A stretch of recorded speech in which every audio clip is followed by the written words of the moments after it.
Day one at the Combine is in the books, and all of the coach speak, well, it showed up just like we thought it was. We're going to filter through all of that stuff with David Harrison live from Indy on this edition of Locked On NFL. The barbershop is open and Tony Wiggins has a chair for you. He's ready with some real NFL talk. The local experts of Locked On bring their expertise, and Wiggy is ready with his clippers and shears. Sit down and enjoy. The new Locked On NFL starts now. Locked On Podcast Network, your team every day. Without a doubt, it is your team every day here on Locked On NFL. We thank you for making us your first listen. I'm Tony Wiggins, the host of the Locked On NFL show, a show where we use the help of local experts that can give you all the information from around the league like no one else can. And we do it here twice a day on Locked On NFL. And of course, it's Wednesday. So that means my brother from another mother, David Harrison, is live with us to bring his expertise to the show. We want to thank all the everydayers for joining us and reminding you that we are free wherever you get your podcasts, wherever you watch them or listen to them. Make sure you tap into that location so you do not miss an episode of the show. Here's what we're going to talk about: Tush, Push, and more at the end, some of the rules and some of the other musings going on around the National Football League in Indianapolis, where the Combine is. Myles Garrett, likely scenario. We don't know, but we're going to take a guess and talk about compensation. I got a feeling the dude that I'm talking to today has a team that's pretty interested in that. And of course, at the top, live from the Combine, the reason for the season. David Harrison, I reminded everyone yesterday with the clip from former NFL scout and Friday host Matt Williamson, what this thing is really all about. And fans watch it for one reason, and of course, the NFL loves the entertainment value of it. But the owners and the GMs, they aren't there for the same reasons that the fans are. Mostly it's medical. That's why this whole thing first started. Yeah, man. You know, it reminds me of Disneyland. So see if you can follow me with this, right? I'm with you. Everybody at Disneyland has a reason to be at Disneyland. Now, obviously, the employees are all there for work, right? It's business. It's business first. If you enjoy your job, fantastic. That's the scouts. That's the coaches. That's the GM. This is their job. This is their livelihood. This is their business. And what they're here for, if you want to get even deeper about it, is not necessarily about discovering talent. Now, that can happen, or you get a workout warrior who comes out here and just wows everybody with their athleticism. But at the end of the day, every scout, every GM, every talent evaluator is always going to tell you, you go back to the tape. So even if you get a workout warrior, you're still going to go back to the tape and see what this dude looks like playing football, not running and jumping and running around cones and doing all this other stuff. But then you've got the fans who come through, and fans are not children. Well, some fans are children, right? But not to like degrade anybody, but they're the ones, like, that's where all the lights are for, and the symbols and the dressing and all, and you know, the new NFL Scouting Combine experience that they're unveiling this week and all that stuff. That's what the rides are for, right? And then you've got folks like us, and we're kind of like the parents, where it's like we're here for the memories, right? Some of it is watching the team get built. Some of it is watching these young men fulfill their lifelong dreams and seeing these young guys who surprise everybody and climb up the boards. But then also seeing the fans, like, you know, where I'm sitting right now, like right over here, about 50 feet away from me, there's a bunch of fans who are sitting there waiting for their favorite college players to come by to get some autographs, get some selfies, get some pictures, things like that. And you're kind of there just kind of soak in the environment and take a little bit of everything. So the scouting combine is like NFL Disneyland, because there's a little bit of something for everybody, and what you're here for might be different than what the other person is here for. But at the end of the day, man, the entire football world is getting something out of this week. No doubt about it. So I'm going to play this clip from Williamson, and Williamson has been a scout with the Browns, and now, of course, he hosts the Peacock and Williamson podcast, just to kind of remind everybody what it's all about. This is like me being the dude at the carnival that tells you to make sure you put your seatbelt on and make sure that you're tall enough to get on the ride. And then when we come back, we're going to have some fun. Check this out. He says, which prospects have the most to gain from the combine? Do the fans make more of a deal out of the scouting combine than the general managers in the NFL? Maybe. Certainly out of the 40s and whatnot. You know, I mean, just pure numbers. Did he run a 4.39 or a 4.42? You know, I mean, that type of stuff. Now, I think I do this every year. We must remind people why the combine was created in the first place. First of all, Indianapolis is the perfect town for it. I can't wait to go. And like something like 18 different franchises can drive there. I mean, I drive there. It's like a 5-hour drive from Pittsburgh, but it's centrally located. It's a convention city. It's flat. You don't have to go outside. It's great. So it's perfect for it. I hope they never move it. But the biggest reason the combine was created was medical. Instead of bringing all these guys to 32 different cities, you bring them all to one and you bring all the doctors to Indy and you dig in the medical. That still is the number one important thing. And we never get all that information, but never, ever, ever forget that. That's a very important thing to remember, because I hear a lot of people and see a lot of people, they're asking coaches, and we're going to play a clip with Tyler Rowland. And I think it's very interesting that Tyler asked this question. Of course, Tyler from Tic Tac Titans, Locked On Titans, and Locked On NFL in the AM. He asked Brian Callahan a question, and I'm going to go ahead and play that right away since we already got all that meat off the bone about why we're here. And then I love the question. I love the answer. But then I'll tell you why you have to look at it with a certain perspective. Check this out. Brian, on that note, when you talk about the difference between fit and then talent level, how do you kind of measure where maybe a guy is a more physically gifted player but hasn't done things in college that fit what you might ask of him versus a player who has done things that you've asked about but may not be the physical talent that maybe another prospect would be? Sure. I think the best way to put that is our job as coaches is to put players in the best position to have success. And I would never sacrifice talent for system. It's always going to be player driven and player first. So if you can find a great player, we fit them. And however that looks, there's plenty of plays in football in all three phases that you can find ways for guys to have success. So I would always say the player is going to come first, and it's our job as coaches to fit what we do around that player, whether that's an offensive lineman, a receiver, a quarterback, a pass rusher, whatever that looks like. Our job is to fit the system to the talent, and I would never sacrifice scheme over talent at the end of the day as a general philosophy. So I wanted to play that because here in Jacksonville, Liam Cohen has taken over, and he said players over plays. And then James Gladstone took over, and he said he wants to bring Liam's vision into mind and go out and get tangibly rich players and allow them to come here and do nothing but be themselves. Yeah. All of the coach speak and all of that stuff sounds good, right? Yeah. I think draft nicks, media people like us, we watch more tape during the season of college prospects than NFL coaches do. And I'll tell you why I know that. I think it was an LSU Alabama game years ago where it was like probably 80 dudes that were going to get drafted in the game. And they asked the coach, I think it was Doug Marrone, did he see the game? And he said, no, I think we peeked at it for about 5 or 10 minutes, but we were busy. It was a road game and they were busy. NFL coaches do not watch college football players during the season at all. Yep. And so they started this process for them like a month ago. The people that you really need to be talking to if you want information on specific players are like area scouts. 9 times out of 10, the coaches are only telling you what the GMs and the scouts have been telling them about these dudes. They don't know them people. Yeah. I mean, it's interesting whenever you get to kind of look behind the curtain of the National Football League. And like you said, like to most of us, you know, we look at this and say, okay, well, Saturday they might be traveling. So turn on the game on the airplane, or you get to the hotel, you know, your game's not till 1 p.m. the next day, turn on the game, watch the primetime game, do whatever. And I will tell you, there are some coaches that do want to watch college football, but the thing that most people don't have a grip of is Saturdays, travel days, whatever it is, the day before the game, they're not off. Like they're not just chilling over room service. They're still watching tape and they're doing walkthroughs and they're going through meetings and they're doing all kinds of stuff. Like these guys are still working on Saturdays. So they don't really have the time, right? Even if you want to watch the college game, you don't really have the time to do it. Now, some games are more important than others, and you'll certainly take the time to go through and watch them and all those things, but it's a business decision. It's not a fandom decision. And you're right, man. Like most of these coaches, you know, what it is the scouting personnel, they give them a list and they say, hey, like these, they're like, hey guys, give me linebackers. And so, okay, coach, like these 10 linebackers, just for example, these 10 linebackers are guys that we've identified who might fit our system and do what we want to, or they have the traits that you're looking for. And that coach will start to watch cut-ups of those 10 linebackers.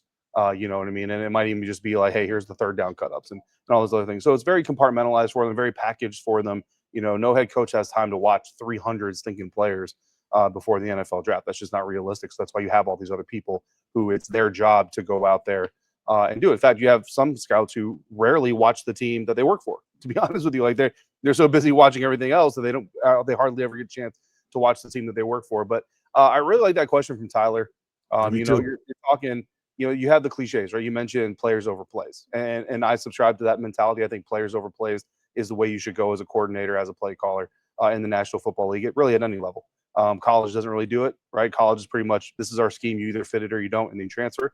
But what Tyler was really asking was traits over tape, because you will turn on the tape. And Terry McLaurin is a guy at Ohio State that fits this mold perfectly. At Ohio State, he was asked to run 3 routes predominantly. You know what I mean? Like if you turn on the Ohio State Terry McLaurin tape, you're going to see about 3 routes for the most part. Now, there might be some sprinkled in here, there, and there, but primarily you're going to see about 3 routes. Doesn't mean he can only run 3 routes. That's where the traits come in. You see the traits in him and the ability to run a full route tree. You go to, and that's why these scouts go down. They go down to the practice field or they go down to the game field before warm-up or for warm-ups, and they see Terry McLaurin run a full route tree. Go to the Senior Bowl, you watch him run a full route tree, NFL system, things like that, and you see those traits start to shine. So when you turn on the tape, tape's always first. You turn on the tape, I don't see Terry McLaurin running all these routes, but I go to the traits. He's got the traits to run those routes. And the trick for the scout, for the GM, for the coach is, how much do we buy the traits? How much do we buy the tapes? I go back to Ezekiel Elliott. He was another guy when he was coming out of Ohio State. Yes, I'm an Ohio State fan. Well, I watched a lot of Ohio State football, but Ezekiel Elliott was not known as a pass-catching back. Certainly didn't become a pass-catching back in the National Football League, but I kept telling people leading up to his pro day that he's a better receiver out of the backfield than you see at Ohio State on tape because they don't use him in that fashion. Goes to his pro day, runs a lot of clean routes, catches the ball with his hands. It's clean, no drops, no bobbles, things like that. And certainly in the NFL, there was certainly a time in the younger years of his career where you saw him be a more effective receiver than a lot of people expected him to be just based off of his tape. So again, that's where the traits come in over the tape. So you got traits over tape, you got players over plays, you got all the cliches. If you balance them correctly and you hit, then you end up with a winning formula. And people think traits is potential. They do that with Trayvon Walker. Well, they were banking on his potential. It wasn't about potential. It was just about the fact that Georgia, they don't ask guys to be pass rushers. They play gap and hole, and they make sure that you don't outflank them, and you're not going to run draw plays. That's just the way it works. Another person that caught a lot of balls in the NFL and was probably more known for it late in his career, Leonard Fournette. Leonard Fournette didn't catch no balls at LSU, but then you saw Leonard Fournette in Tampa catching everything. He was the outlet for Tom Brady when they won the Super Bowl. All right, more here from the Combine. We're going to talk about the hot and heavy free agency and maybe trade opportunities for guys like Myles Garrett. Maybe they end up in a place where my buddy Dave hangs out at all the time. We'll talk about that and more here on Locked On NFL.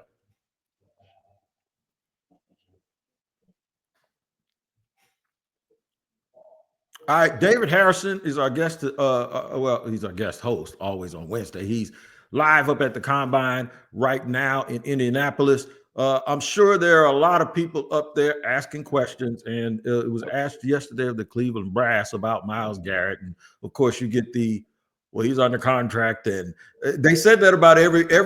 I think somebody said it yesterday about Devontae Adams, and everybody knows he's not going to play for the Jets. Well, he's under contract. That's the standard thing that you're going to get. What are you feeling? Are you getting a feeling that Myles will be moved? What's the likelihood he'll be moved? What are some possible destinations? Is Cleveland going to get a real high draft pick, or some team sitting back at maybe like 29 that, made it all the way to the championship game in the NFC? Yeah. Are they going to load up and try to get Myles Garrett? I mean, listen, there's not a team in the National Football League that couldn't use Myles Garrett, including the Cleveland Browns. So I get why the Cleveland Browns are trying to do what they're trying to do. You don't want to give up a guy like Myles Garrett, right? Myles Garrett is a generational talent. The draft capital you get back for him is going to be good, but we've seen this dance before. We've seen teams get multiple first-round picks, a whole lot of draft capital, and it's how you use it. It's how you use that draft capital, right? Sometimes it works out well, sometimes it doesn't work out well. So there's no guarantees. You're not trading Myles Garrett for another Myles Garrett. You know what I mean? Per se. So I get why the Cleveland Browns are trying to stick to their guns, dig in their heels. And honestly, I appreciate it. I was really actually hoping they wouldn't come to the Scouting Combine and say, look, we're not interested in trading Myles Garrett, but obviously we're going to talk to people and conversations will happen and I'm really happy that Andrew Berry came out and said, no, man, we're not even talking about it. Don't even bring it up, because that to me means that the Browns might be likely to dig their heels in so much that this gets beyond April and this gets beyond the NFL draft. Now, there's always the chance that they draft Abdul Carter, for example, with the number 2 overall pick. And then all of a sudden, now we'll talk Myles Garrett trade because now we've got a guy that we feel like we can build around to replace him. So, but for me personally, what I want is for this to get past the first round of the 2025 NFL draft, because that happens, and that means that the Washington Commanders get to spend their first round pick on, so whoever they want. If they know that this trade might be coming, maybe they trade out of that pick to collect more for the future, so that when they spend some, it doesn't hurt as much. However, Adam Peters decides to attack it. But bottom line is, I want Adam Peters to be able to use his first round pick on either draft capital or a draft player this year. If the Cleveland Browns dig their heels in so much, and this goes for any other team that's interested in Myles Garrett, then you're talking about 2026 first round capital. So you're talking about getting Myles Garrett for 2025 and not paying for him until 2026, essentially. And I think for any team that would want a player like Myles Garrett, that is the most advantageous situation. So I'm all for the Cleveland Browns continuing to dig in, but I do believe that Myles Garrett, I just go back to his statement, man. He's not about Cleveland to Canton. He's about winning rings. And the Cleveland Browns just don't look like a team that's in position to do that. I don't think Cam Ward, if that were to be the direction, is going to be that guy. If you go defense, again, you go Abdul Carter, great, make the Cleveland Browns defense a little bit better, but you don't have the quarterback, you don't have the offense to carry the water there to get them to the top of the hill. So, I believe Myles Garrett, and again, he used his GM's words against him, Cleveland to Canton. Yeah. And so to me, I'm like, all right, that's a little bit more of a shot. Yeah, that's just a request. That's a jab right there, baby. Yeah. And that's a little bit different than your usual, I just want more money and I'm going to use a trade request to get it type of technique. I think Myles Garrett legitimately wants out of Cleveland, and I think he wants to go to a contender. All right, so you said there are a lot of teams. One of them is the Green Bay Packers. Peter Bukowski has his take on what it'll take to get them. When we come back, I'm going to give you a choice. You can give him the 2025 first round pick and then a little bit more, which is less than you'll have to give him if you push all of that back, kick the can down the road and say, no, we want to give you 2026 capital. Well, then they say, okay, well, instead of just 2 first rounders, it's going to cost you 26, 27, and 28. I'm going to give you the chance to answer that when you listen to what Peter says right here. It's going to take a quarterback-sized deal for the Cleveland Browns to part with Myles Garrett. Would you give up a draft day-sized quarterback package for Myles Garrett? I'm Peter Bukowski, host of Locked On Packers. I'm talking about 2 firsts and stuff. Khalil Mack was younger when he got traded. Myles Garrett is better. You can make a straightforward case Myles Garrett, if he were to be traded, is the best player to ever have been traded in his physical prime in the NFL. That is how good he is, how valuable he is to Cleveland, and they are a team that values premium positions, analytics background, all of that. But remember, the analytics community loved the Khalil Mack trade. So would they jump at the opportunity for picks, cost-controlled contracts? It's going to be 2 first-round picks and stuff, 2 firsts and a third, 2 firsts and a young player on a rookie deal. That's the kind of thing we're talking about. And then also Myles Garrett probably wants to get paid at the top of the market. So then you have to do all of that. But we're talking about the best defensive player in the league. So 2 firsts and some sweetener plus a monster contract for Myles Garrett. For the Packers, what do you think?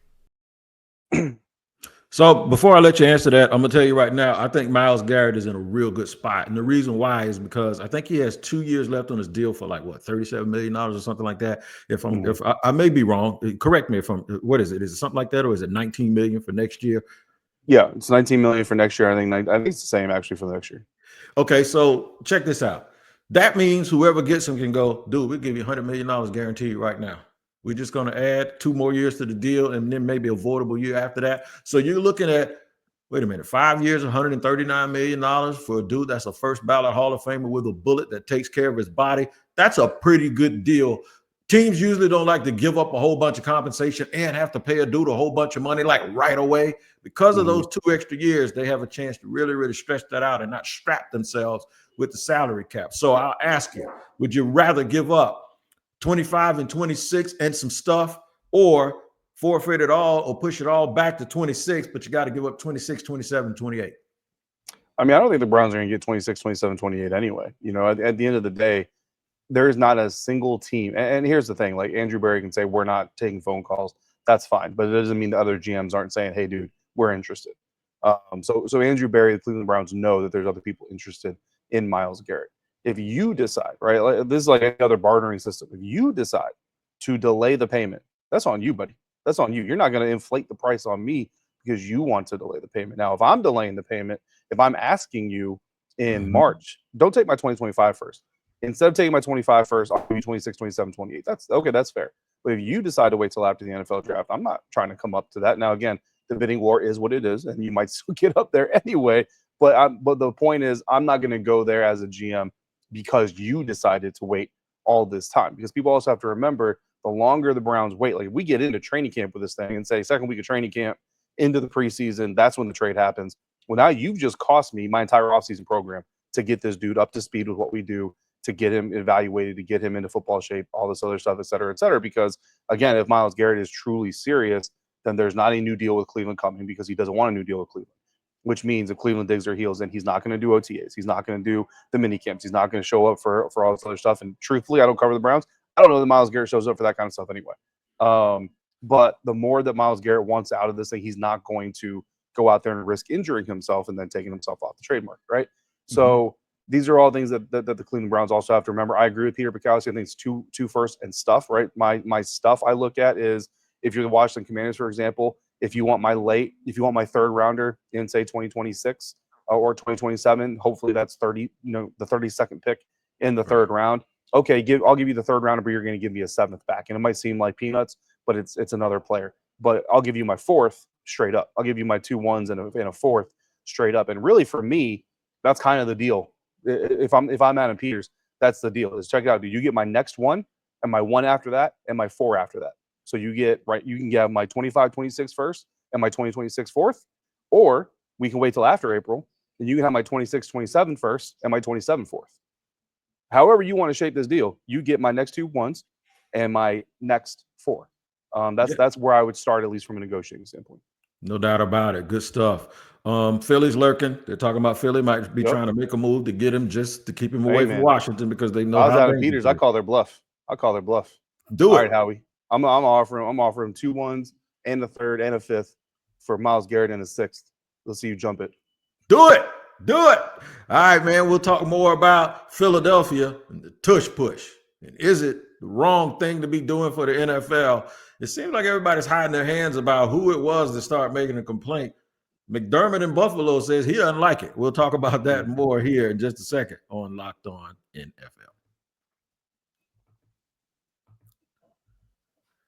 Today's show is sponsored and brought to you by FanDuel. When the game tips off, the NBA action is just getting started, and there's no better place to get in on it than FanDuel, America's #1 sportsbook. With FanDuel, you can place live bets throughout the game, so even if you miss the opening tip-off or you want to be on the fourth quarter comeback action, you can stay in that action. And if you're looking for a bigger payout, you can even combine your live bets into a same-game parlay. I love watching FanDuel's live betting feature because it keeps every moment of the game exciting, especially last night in that Memphis and Phoenix game. Man, it was something else. I never feel like I missed my chance. Plus, the app is easy to use, and when you win, you get paid instantly. Right now, new FanDuel customers can get $150 in bonus bets if your first $5 bet wins. Just visit FanDuel.com to join today. That's FanDuel.com for your shot at $150 in bonus bets. Make every moment more with FanDuel, the official sports betting partner of the NBA. All right, rolling along in segment 3 here, live from the Combine with my man David Harrison, talking about a whole bunch of things, rules and prospects. And let me ask you, before we get to the Tush push, do you get the feeling that the Titans are going to be able to trade out of that #1 pick if that's what they want to do? I mean, yeah, there's enough talent at the top of this board, whether be Abdul Carter or whoever, that you'll be able to find at least a negotiating partner. I think the real question is, who do you want and how much value can you get for that pick? Because you're not going to get the king's ransom that some other teams have gotten in the past just because of the way the board. Like, you're not going to get that quarterback inflation and all those things. I think your best bet is if Cleveland wants, X player, and that they really want X player, you try to pull a John Lynch and try to be like, hey man, like, number 4 is calling and we might trade back with number 4. If you want this dude, you got to come up one spot and get him. And, we'll fleece you for a third or something like that later on down the line, or a 4th round pick later on down the line, and move back and still get our top guy and get a little bit of draft capital back. So it's interesting, but I think that the Titans can, But my gut right now anyway says that they probably just stick and pick. To me, it's three players. It's Abdul Carter because of that ability to rush the passer, and I've had people tell me in any draft he's a top 5 pick, right? If you fall in love with the intangibles of a certain quarterback, like maybe the demeanor, the on-field cool demeanor of either one of the quarterbacks, Cam Ward or Shedeur Sanders, that I do think is a real thing, or Travis Hunter. If you are just a franchise that needs a jolt of talent, if you want the dude that since he's been in the 9th grade was maybe the best high school football player in the country, and you just want a jolt of talent and athleticism, and we need a dude to walk out of that tunnel and be one of the first 2 or 3 dudes to walk out of that tunnel like Gladiator and give us a chance, I think that kid, by him playing so many snaps, it shows you his conditioning. It also shows you his love for the game. And coaches talk about those things so much. You can talk about Dion, and you can talk about all of the podcasts and the dancing. He loves football, and he is a competitor. And I think those are things that you just cannot shake a stick at. Speaking of shaking a stick, like people are acting like folks are getting hurt all the time, and some people do. The tush push. Now, this has perspective. Just from your lens, because you're in the NFC East. It is probably the most unstoppable play I have seen since the sky hook. I'm not going to lie to you, with Kareem. Should it be outlawed, or should people just beef up and just figure out a way to stop it? Or maybe, how about this? How about keeping them out of 4th and inches? I mean, yeah, that's part of it, right? Keep them out of the tush push range, right? That's the first step. Listen, I'm kind of old school in multiple senses that contradict each other in this conversation. Like, I'm with you, where it's like, okay, hey, it's legal. They're not breaking any rules, so get better and stop it. You know what I mean? To that sense, also, there's also another rule in the National Football League where the neutral zone is not to be violated by the defensive line or the offensive line. And it absolutely gets violated by the offensive line in the tush push situation for the Philadelphia Eagles. So, if you were to enforce the neutral zone more strictly, then I don't want to say defeats it, you know what I mean? But it certainly doesn't make it as unstoppable, I would say. The problem there from the National Football League is and I think when we talk about this, what we all have to keep in mind is, it goes back to, I mean, we can use the military as an example, brother. Like you know this. The business of the people who run the military is different than the business of the people who are in the military. That's right. And the National Football League is the exact same way. The business of the people who run the National Football League, it's all about entertainment. It's all about ratings. It's all about advertising dollars. It's all about getting attention. The tush push gets attention. Why? Because it's new. It's controversial. It produces points. It makes guys like Jalen Hurts MVP candidates, et cetera, et cetera. The players on the field, they don't care about none of that. They do not care. Like, no NFL players ever hit a locker room after a game and said, hey, man, how many people watched the game tonight? You know what I mean? Like, that's not what they're there for. So it depends on who you talk to. The neutral zone needs to be respected more. That's step number 1 to me. That's already in the books. That needs to be respected more. Now you have the idea of, should a player be able to assist another player in moving their progress forward? And this is a rule that was in place for a long time. Got eliminated because, just like pass interferences, what's a catch, what's not a catch, what's a fumble, what's not a fumble, all this other stuff, the actual execution of enforcing it got so convoluted, so clouded, that basically the NFL said, you know what, we'd rather just get rid of it altogether and deal with the consequences. So that's another part of it. To me, I think the best solution is just, look, as officials, tell the rest of the teams, listen, we are going to enforce the neutral zone a lot better. And they started that last year, right? They started that. You saw some flags for tackles not being lined up on the center's hip and all this other stuff. But then they went away with it. And the entire league knows that they're going to go away from it, because guess what doesn't entertain fans? Penalties. Over and over and over again for the same stinking thing, right?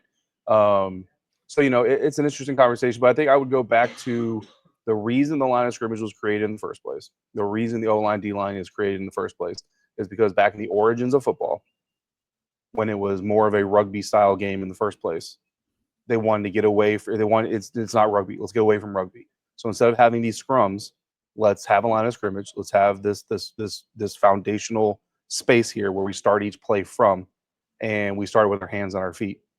So if you want to get back to the roots of what football is supposed to be, like, that is definitely more of a rugby style play than a football play. So if you want to get back to the roots of why football was created and why it evolved into the game that we have today, they literally, like, the founding fathers, if you want to put it that way, of today's football got rid of that exact style of play because they didn't want it to be a part of the game. So, look, at the end of the day, man, like it's one of those situations where it's kind of like Sean Payton, if I'm being honest with you. When it's against you, you hate it. But when it's for you, you love it. You know what I mean? And I'm on both sides of the aisle on this one, man. I'm so much on the fence of this. Like I'm the dude who says if you don't like it, beat it. And then I'm also the dude's like, yeah, but the rules say you're not supposed to infringe on neutral zone the way they do, so they need to fix that. So I'm gonna be happy and unhappy with whatever they do. See, I'm like the appeals court. I'm like the dude that I ain't gonna argue the merits of it. I'll leave that to the circuit. But what I will argue the merits of is your argument. And if you tell me it has nothing to do with skill, and I'll look at you and go, that's a terrible argument, because why does one team do it better than everybody else? So that's the one thing I say. Sometimes you get caught up in what's right and wrong, but then sometimes you get caught up in the people who make the arguments for what's right and wrong, and then it does get a little bit convoluted. But hey, I'm all for it. If they like it, I love it, man. If you like it, I love it here on Locked On NFL, because that's what we do here twice a day. You can like and love Tyler Rowland early in the morning because he hits you in the head like a double shot of espresso.